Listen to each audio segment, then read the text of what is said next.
Could it be?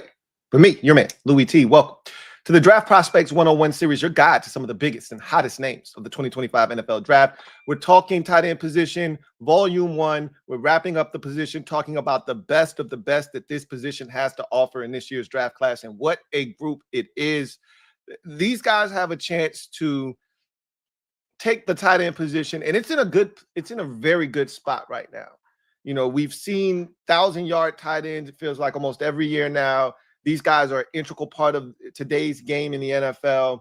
You know, you see teams that have a huge amount of success, and usually there is a very productive tight end not too far away from a team having tremendous success. Think about the Lions. Think about the Chiefs. Think about the Eagles. Think about the Ravens. You think about some of the best teams in football, the 49ers in their run, George Kittle. You think about some of the best teams in football, and there's probably an elite level tight end somewhere nearby, right?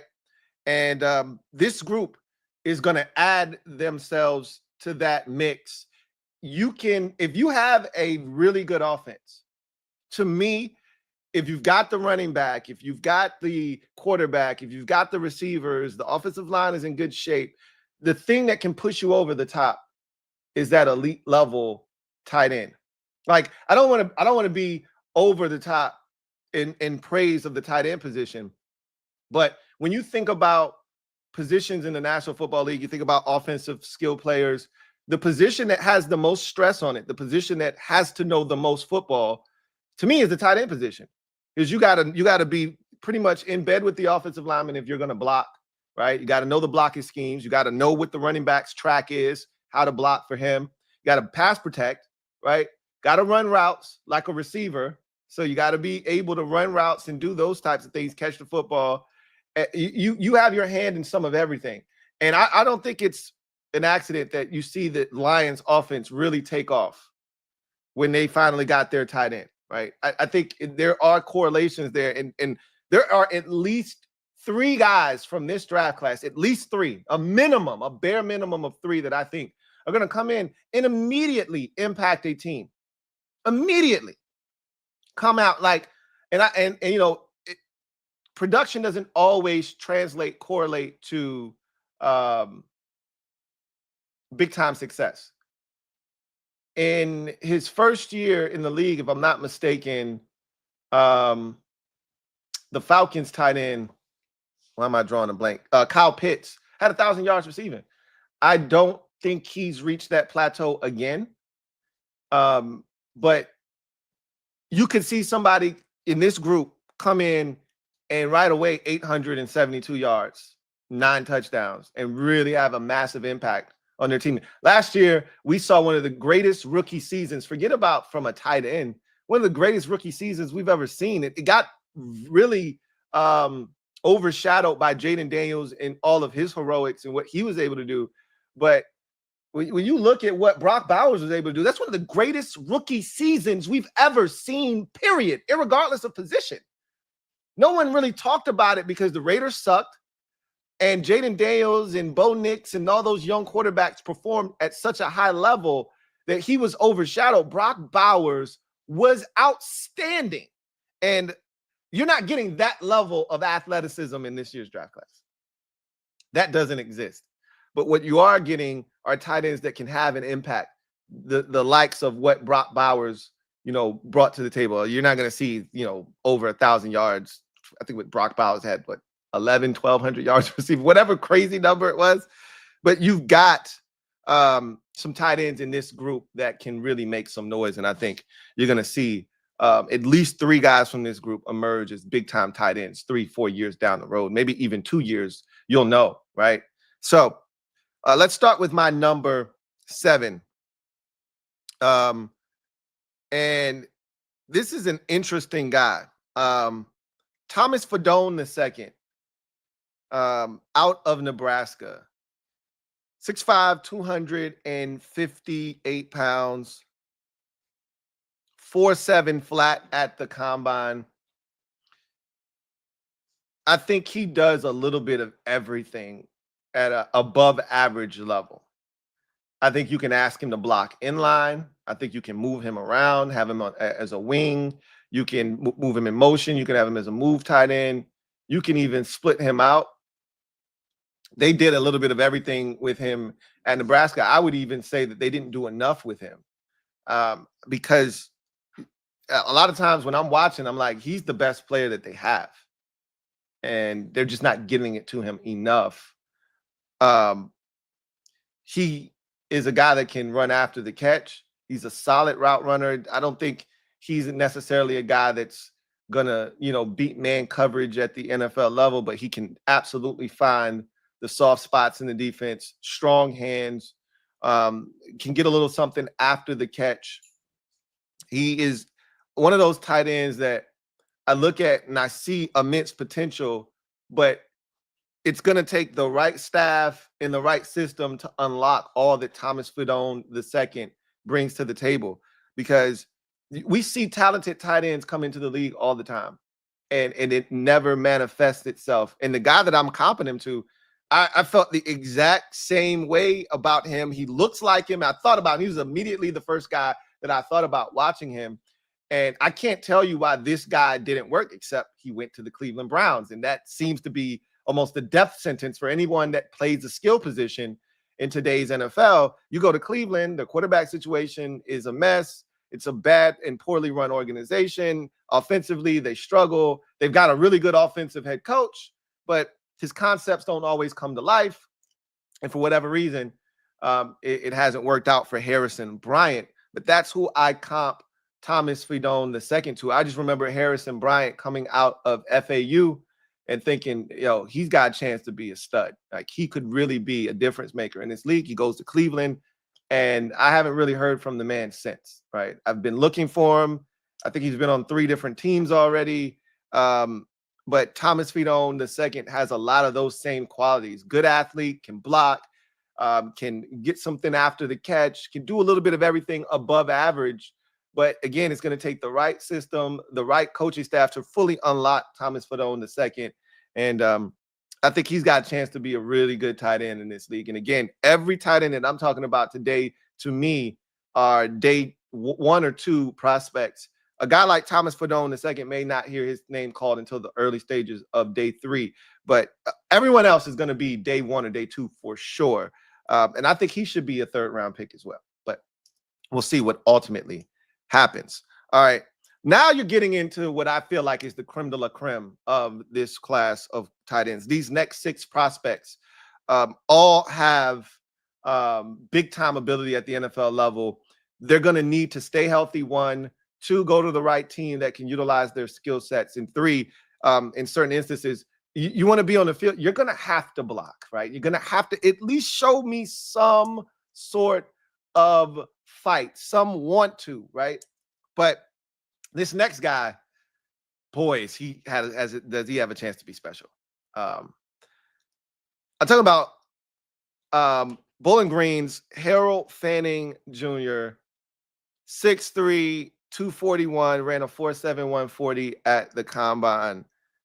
This is a young man that can flat out move. Like, his 4.7 doesn't do him any justice, because to me,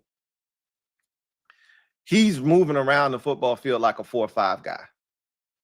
And he can separate from man coverage. And again, like you get a guy at Bowling Green and you're not sure, right? If it's compatible, if it's going to translate. But then you watch him against Penn State. They had no answers for him in that game. No, they had no answers for Harold Fanning Jr. against Penn State. He's killing them on the seam ball, corner routes, out routes, stick routes. They got no answers. They're getting it to him, and they can't stop him. I think he had like 11 or 13 catches in it. Like, they could not stop him. That's Penn State. That was one of the best defenses in the nation, and they had no answers for him. I'm watching him do this to Texas A&M. They can't stop him. So this guy, Harold Fanning Jr., is a problem. And you can move him around. Look, don't mistake yourself into thinking that he's some inline traditional wide tight end. He does not want to block at all. Okay? At all. All right? He has no interest in blocking anyone. Don't ask him to do it. I have a problem with that, which is why he's so low on my list. If this guy just showed me the slightest bit of want to as a blocker, he'd be like the third best tight end in this draft class. No questions asked. But he doesn't want to block. But for all of his deficiencies as a blocker, he more than makes up for it as a pass catcher. And that's going to be his claim to fame at the NFL level. And look, some NFL team's going to draft him and they're going to demand. See, when you're in college and you're a stud pass catcher, we'll let you get away with not blocking because you mean too much to the program, right? You're too good of a football player for us to silence you or muzzle you because you won't block. You come to the NFL and they're going to demand that you block. And if you don't, you're only going to be in for certain packages. Like, we can't put you on the field as a liability. I've seen it done. I watched Jordan Reed be an NFL tight end who had no interest in blocking. It hurt the run game. It paralyzed the run game. If you do not block as a tight end, it's hard for me to put you on the field if I know I want to run the football. And that can be a tell, but at some point, you have to be able to say, either you're going to do this or I can't play you, right? But when you can catch it the way that he does, when you can move the way that he does, when you can affect the game the way that he does, it's hard to keep him off the field. And so Harold Fannin Jr. has a chance to be really, really problematic at the NFL level. I mean, really, really problematic. My comp for him is Gerald Everett. I mean, this was too easy, right? I watched him, and the first thing I thought of was, oh shit, that's Gerald Everett. The only difference, there's a slight difference. Gerald Everett has a little bit of wiggle to him. Harold Fannin Jr. does not have wiggle to him necessarily, but the run after the catch, the strong hands, the ability to separate from man coverage, the ability to run after the catch, the ability to work all three levels, the underneath shallow, the secondary level, and then the ability to run that corner route, to run that wheel route, that rail route up the sideline, to run that seam ball and separate from that linebacker, from that safety. He can do all of that. He's a problem. He put up big numbers at Bowling Green. So he's my number 6 tight end in this draft class. Now we get to number 5, and I think this guy is my biggest sleeper in this draft, but he's not a sleeper. I think people know about him, and if you didn't, he kind of announced himself at the combine because he tested so well, put people on notice if they weren't paying attention. I just think that the upside with him in terms of where he is now to where he could eventually be is the greatest of any tight end in this draft class. You look at a guy like Tyler Warren, for instance. He's already tremendous, right? That's why people think so highly of him. And he can get even better because he's still got a ways to go as a blocker. But that gap isn't too far, right? They used him in every way imaginable at Penn State. Whereas this tight end, I think, has so much room for growth. And there's so much there that hasn't been tapped into yet that he could take the biggest leap of any of these tight ends in this draft class. I'm talking about Oregon's Terrence Ferguson, 6'5", 247, ran the fastest combine 40 of any tight end at 4.63. This is a guy that I watch and I just say, man, I would love my team to add Terrence Ferguson. He competes as a blocker. He's got that athletic frame that you're looking for. A big frame, can go up and extend outside of his frame. So he's giving you a really good catch radius. He's so athletic with the ball in his hands. He looks the part of a difference-making tight end. A guy that 4 years from now, he's 72 catch, 918, 9 touchdown, tight end in this league. And that's a consistent thing for him every year. You're not getting any less than 65 catches and, 722 yards. Like he looks like the part of that kind of tight end that we'll look back on and in, 2-3 years from now, okay, he is the Mark Andrews of this draft, right? Like, I don't think a lot of people. I loved Mark Andrews coming out of Oklahoma, but I'd be lying to you if I told you I thought Mark Andrews was going to be what he ultimately has been for the Baltimore Ravens. And I could see Terrence Ferguson being that. Now, that's not who I'm comparing him to. It's not who I'm comparing him to. But Ferguson is one of those dudes where I just think he wasn't utilized to the maximum extent of his potential while at Oregon. They had so many playmakers, so many guys to get the ball to, and he was just a part of the offense, and that's cool. Some of these tight ends, they were the offense, right? Harold Fannin Jr. was the offense. Tyler Warren was the offense at Penn State, and so you got to see it. Some of these other tight ends, and a lot of times this is what happens in college football. A lot of times I liken the tight end position to bigs in college basketball, because in college basketball, if you're a big, you're not asked to dribble the ball. You're not asked to do the things that you may be able to do. We didn't know Anthony Davis could dribble a basketball until he got to the NBA, because when he was at Kentucky, he wasn't allowed to do any of that stuff. It was a system. You're a big. We want you to play big, because in college basketball, there are not a lot of 7-footers walking around that can impact the game. A lot of people's centers are 6'8", 6'9". So if I got a 7'1", 7-foot, 6'11" guy, I want you to dominate down there, because there are not a lot of guys that can contend with you. We didn't even know he could dribble. Like, that whole Kentucky conglomerate, we didn't know Devin Booker could dribble, because all they asked him to do was catch and shoot at Kentucky.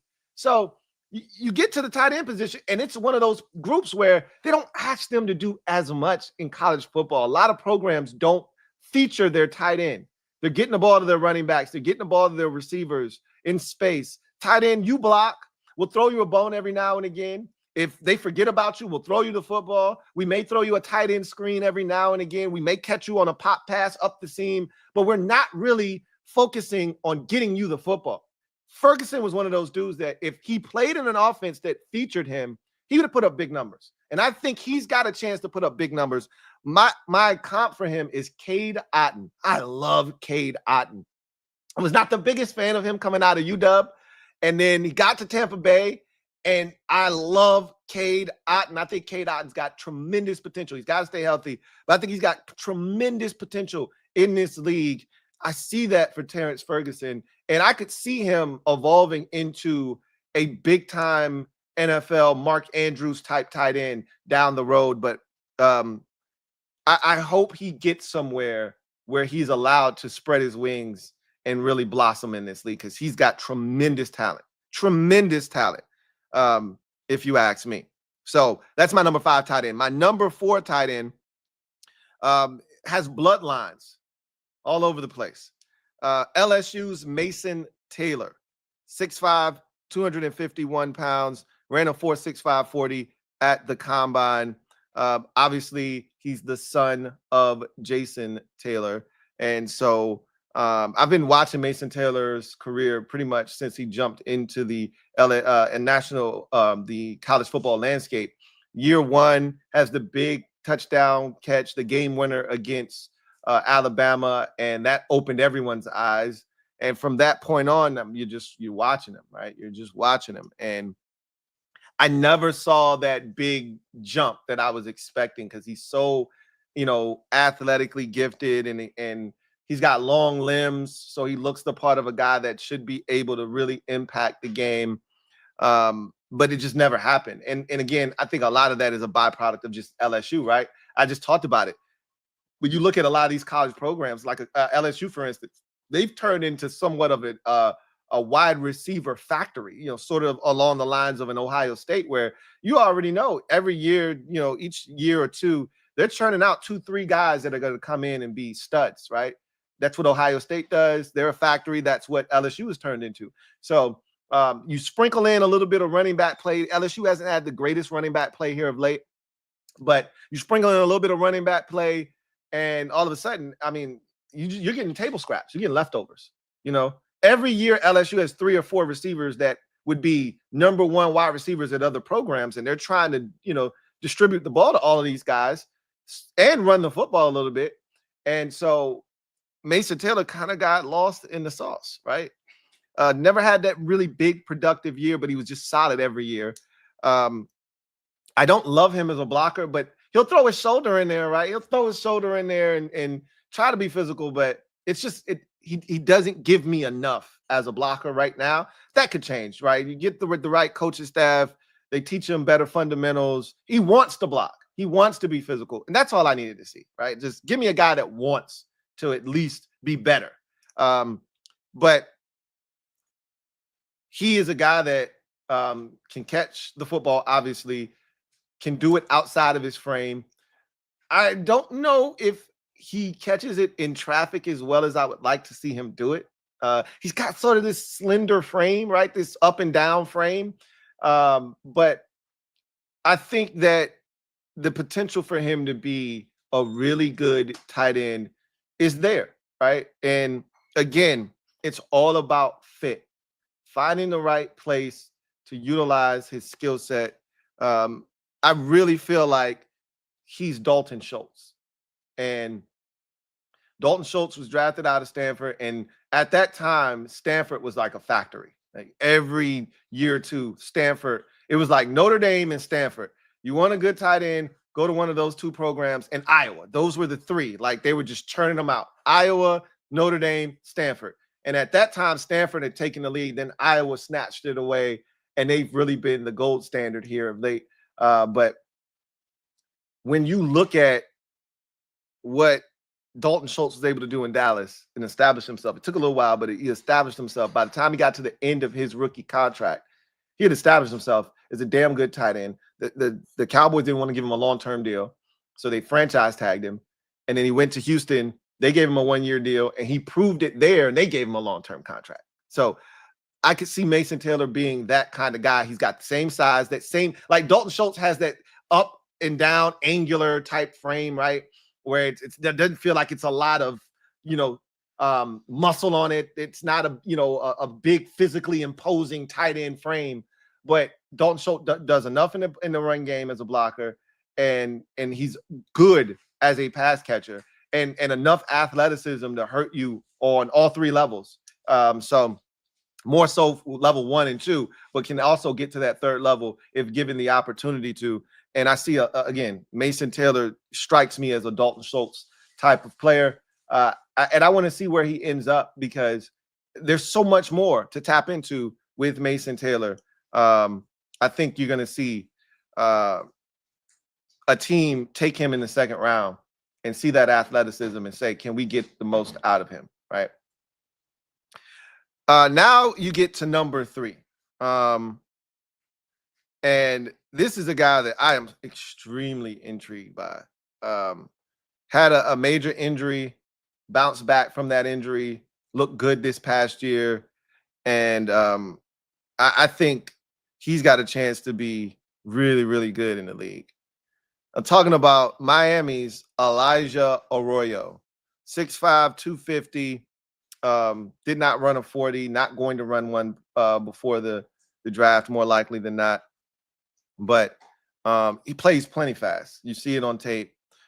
He's got that bigger frame that you're looking for. So, and he's physical. He'll block, right? You can line him up in line. You can split him out as a slot, right? You can as a U and detach him from the offensive line. You can move him around. They did that at Miami.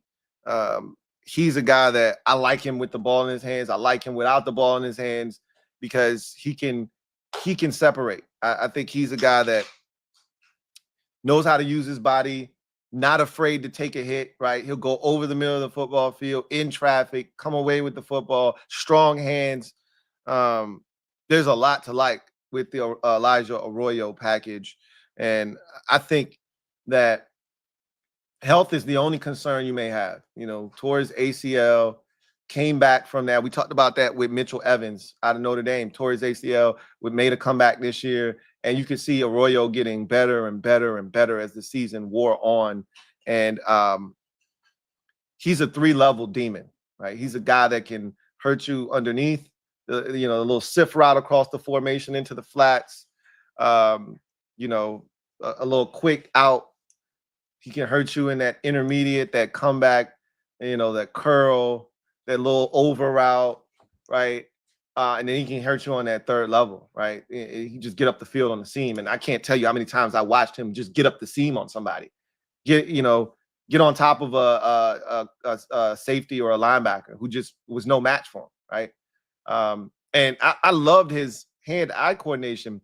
There were times where Cam Ward would, go with a RPO, and Arroyo's just running a seam route. He doesn't know if he's getting the ball. Now he doesn't even know if it's a pass or a run, and he just turns his head and the ball's there. Like Cam Ward already let it go. Ball's there. He turns around and the ball's right there.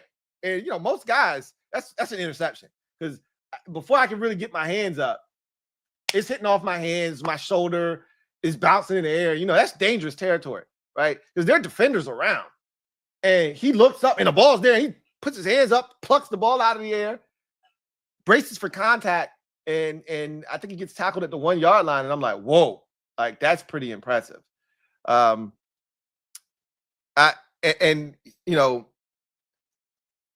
is a guy that learned football over, in Mexico, right? Was here as a kid, went to Mexico when he was 6, learned football. So there's just a different type of toughness, right? With Elijah Arroyo. Really like him. Really think he's got a chance to be an impactful tight end. And the guy that I comp him to, that he reminds me of, is Tyler Higbee. I think people sleep on Tyler Higbee and what he's been in this league. Tyler Higbee has been, when healthy, and that's been his issue, and that's the thing I worry about with Elijah Arroyo, is health. When Tyler Higbee has been healthy, he has been a go-to guy for the Rams, and he's put up some really good numbers over the life of his career. And I think Elijah Arroyo can be a mainstay for an NFL program. If you draft this guy, you continue to develop him, and you feature him, I think he could come in and have an immediate impact. A team like the Miami Dolphins, like you saw, they were starving for someone to help at the tight end position. And Jonnu Smith was able to give them that. You get a guy like Elijah Arroyo in a package on a team like that with all that speed and all those guys. Like if Jacksonville passes on Tyler Warren, I could see them doubling back and drafting Elijah Arroyo in the second round, right? Because he could have that type of impact. They moved on from Evan Ingram. They need someone to fill that void. Elijah Arroyo would make a ton of sense. He's got a chance to be really, really special in this league, I think. Then you get to my number 2 tight end, and I've been watching him since, and I hate talking about minors. I hate, because, look, stay away from the minors. They get you in trouble, right? So I've been watching this dude since he was a freshman at Michigan. And just like, man, I can't wait till he's draftable. Because for every year that he's been in college football, my team has needed a tight end. We still do, but we're not going to draft one. And I've been waiting and waiting for this guy to get into the league, and now he's finally here. And my team's still not going to draft him, more likely than not. It sucks, because he's got a chance to be really good. I mean, really, really good. Of course, I'm talking about Michigan tight end Colston Loveland, 6'6", 248. This guy is so athletically gifted. He has not run a 40. I don't think he's going to run a 40. I don't care that he hasn't run a 40. It probably wasn't going to be the fastest 40 in the world. He plays fast, plenty fast for me. For me, with him, it's the ability to just go get the football, right?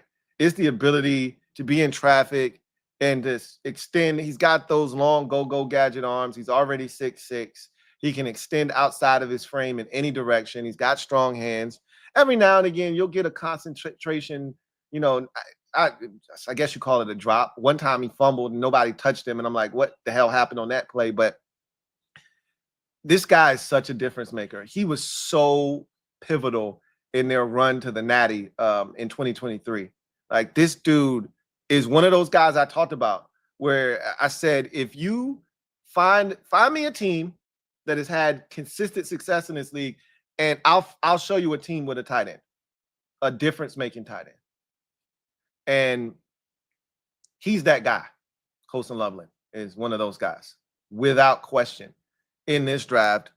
And I just think he's going to come into the league and immediately pay dividends if you pair him up. Like, obviously, if he goes somewhere where there's quarterback chaos and turmoil, he may struggle, right? But if you put him somewhere where there's stability and there's a really good quarterback, look out. He could be an immediate impact player for some team in the NFL. My comp for him is a guy that just couldn't stay healthy. But boy, when I saw him, the very first time I saw him at Michigan, I said, oh my God, he reminds me of Tyler Eifert. And being a Notre Dame fan, Tyler Eifert was it. Of all of the Notre Dame tight ends who came into the league over the last 12 years, Tyler Eifert, to me, and we've had a bunch of those guys come into the league and look the part. Tyler Eifert was the one that I thought was the game changer. You probably ask any Notre Dame fan of all the tight ends, who was that guy? And Tyler Eifert looked like that guy. That's why he was a first-round pick of the Cincinnati Bengals. And he just couldn't stay healthy. But people forget Tyler Eifert had a season where he had over 700 yards and like 13, 14 touchdowns. I think his second or third year in the league, right? His problem has been and always will be he couldn't stay healthy. He's been this enigma. When he's healthy, he's a problem, but he hasn't been able to stay healthy. If Colston Loveland can stay healthy, he can be everything that Tyler Eifert was supposed to be as a former first-round pick and then some. He's that talented. He's a basketball player playing the tight end position. Is Colston Loveland. He's got those kind of movement skills. He's got that ability to go get the football, and he's a willing blocker. Like, I'll be honest with you, in line, I think he stays attached to defenders better than Tyler Warren does at this current juncture. Now, don't ask him to move guys out of the way. It's not who he is at 248 pounds. But if you ask me to have someone attach himself to a defender and not let him go so he can go make the tackle, give me Colston Loveland right now over Tyler Warren. You put him on the move, and he'll put his body on somebody. He's going to be special. The top two guys in this draft, to me, feel like can't miss. They just feel like you can't miss with these two. And then I think there are other guys that have a chance to be really good too. And then you already know who number one is. You already know who the number one tight end in this draft is.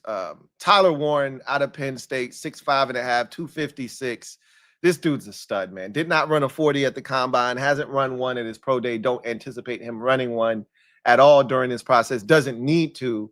I don't think he's going to run particularly fast. It doesn't matter. He's a tremendous athlete. He's just a warrior. He does everything, man. Go watch the game against USC. If again, you know I'm big on like, hey, if you want the best of this guy, just go watch this game. And then you come back and tell me that you don't think that this guy is everything that everybody says he is. Just watch this game. And for Tyler Warren, it's the USC game. Like, the way they utilized Tyler Warren, and I watched a ton of Penn State. They shoved Penn State in my face this year, like, hey, you're gonna watch Penn State. Now that they're, well, they've been a big-time program, but it felt like they could win a natty this year. And they had a lot of the top players in the league in college football. Abdul Carter, Tyler Warren. You're gonna watch this Penn State team this year. And CBS, they didn't have the SEC contract anymore. They now had the Big Ten, and so Penn State was on every week. It felt like. And man, watching Tyler Warren this year, and it's crazy because he just had this meteoric rise. If you go look at his first 2 years at Penn State, first year, nothing. Second year, all right, solid or whatever. Like, you didn't see this. He's like one of the best players in this draft class, pound for pound. You could argue he's top 3 in this draft, talent-wise. You could argue. If not top 3, definitely 4th. You want to say it's Travis Hunter, Abdul Carter, Ashton Genty, and then Tyler Warren, I'll listen, but I probably put him at a damn Ashton Genty at this point. He's that good. They did everything with this man. They did things that you don't see teams traditionally do with a tight end. When I tell you he was their offense, he was their offense. They're running jet sweeps with this man. He played quarterback in high school. They're doing trick plays with him throwing the football. Like, again, that USC game, he did everything. They're throwing him hitches, tight end screens, slants, seam balls, slot fades, everything you can imagine. He's running every route. They're throwing him every ball. They don't care if he's got two guys on him. And with the ball in his hand, he's a bowling ball. He's like one of those boulders you see rolling down a hill bouncing, right? And you're like, just get the hell out of the way or it's going to crush you and everything in its path. He gets the football and he's just a beast, right? He wears 44 because he grew up in the DMV area, massive fan of the Redskins. John Riggins was his idol, so he wears the number 44. And he runs like John Riggins. He is looking to inflict punishment when he gets the ball in his hands, but he's also a guy that will run around you, will stiff arm you, right? We'll put you on your ass and keep running and get more yards. And it was so much fun watching the way they built their offense. They literally built their offense around Tyler Warren at Penn State. Like, it's rare to go into a college football game and a game plan saying, we got to stop. The first thing we got to do is stop the tight end. But that's how big of a part of their offense he was.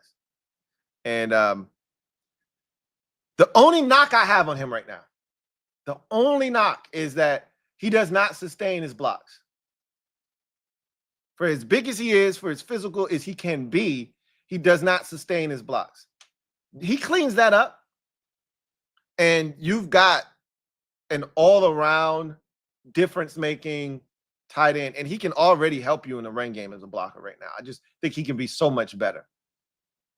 He gets coaching there, and look out. Strong hands, catch it anywhere, run after catch is ridiculous. He does everything, whatever it takes to win. My comp for him, I think it's the long flowing hair that got me, is Jeremy Shockey. I haven't seen a guy play the position like this coming out of college football since Jeremy Shockey at the U. I just remember Jeremy Shockey being such a badass. And again, I might be showing my age a little bit, but I remember Shockey coming out, and that's when the U had a run on tight ends, right? They were churning them out at that time, and Shockey was such, like, when I think of tight end badass is coming out of college football, I think of Jeremy Shockey. And Tyler Warren is a badass. And then it's the long flowing hair like Shockey had coming out of the U. This guy, he's got a chance to be really, really special, man. Again, much like I feel about Colston Loveland, I don't think you can miss with either one of those dudes. I really don't. So,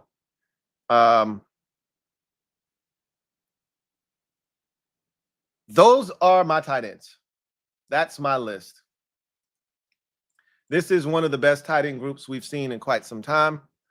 And it's really because of the guys at the top of this draft. We've seen the guys that are complementary pieces, from like 7 to 13. We've seen those type of guys come into the league before. It's those top 6 guys that you go, whoa. And then those top 2 in particular that really say, all right, this group has a chance to really be special, right? Let's get to the comment section. Oh, man. Today must be a day off, and you must already be plastered at 1 o'clock in 2 o'clock in the afternoon. Who? You live with your mom, don't you? You live in your mom's basement, don't you, Duncan? There has to be some sort of restraint and control. Like, there has to be a mechanism put in place to stop you from doing this. Like, Duncan, we care about you, man. we really do, right? I'm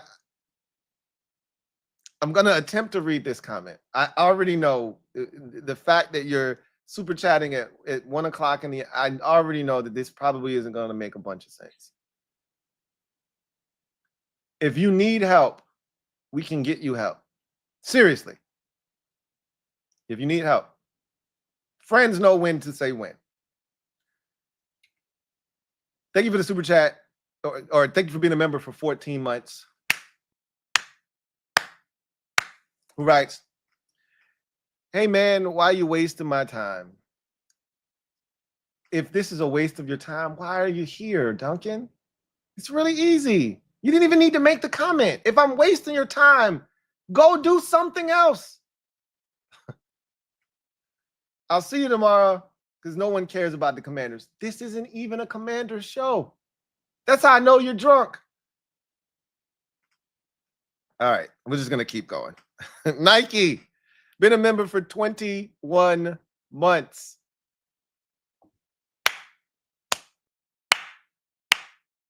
Who writes, been a minute since I caught a live. Hope all is well. Likewise. Glad to hear from you as always. Hope you're doing well. You and your family are doing splendid. Mike Jink, thank you for the super chat. Greatly appreciate you. Thank you for being a member of the MOBB. Who writes, sick of Goddard 5 games a year. Hopefully we get one. You guys were trying to trade Dallas Goddard this offseason. So there's no doubt in my mind that Dallas Goddard is as good as gone, and you're going to get yourself a tight end this year. You guys, you're sick of it, and your organization is sick of it, apparently. So Goddard was very impactful and instrumental in your success, and you need a tight end, and this is a draft where I can't imagine the Eagles not coming away with one. So you'll get one, because they tried to move Dallas Goddard at the beginning of the offseason when trades were happening. They threw him out there. Hey, man, if anybody's interested, I can come get Dallas Goddard. Just when they were trying to trade, who else were you guys trying to trade? I think you were trying to trade someone else. He was among those people that you were trying to move. So I expect you guys to draft a tight end. And this is the year to do it, for sure. Duncan, thank you for the super chat. Greatly appreciate you. I appreciate it. A buck is the least you can do for the comment that you just had. Anyway, I digress. That's going to do it for me, your man, Louie T. I appreciate you guys for joining me on the Draft Prospects 101 series. We'll be back. The next time that you see me, we'll be talking about the cornerback position. This is not the strongest year for the cornerback position. I don't even know, after Travis Hunter, if there's like a consensus number 2. It feels like it's Will Johnson. He did not run a 40. I don't know if you guys were paying attention, but he did not run a 40 at his personal private workout that he had. He did everything else, all the agility stuff. So he knows what's up. He wasn't going to blow. He wasn't going to kill the 40. So he's still in a position to probably be the second corner drafted. But, you know, there's some question marks about this particular position in the drafts. But one position that there isn't a question about in this year's draft is the tight end position. And so now we move forward. So that's going to do it for me, your man, Louie T. I thank you guys for joining me. I look forward to chopping it up with you guys the next time. Until then, I'm your man, Louie T, signing off. See you guys next time. Have a good one.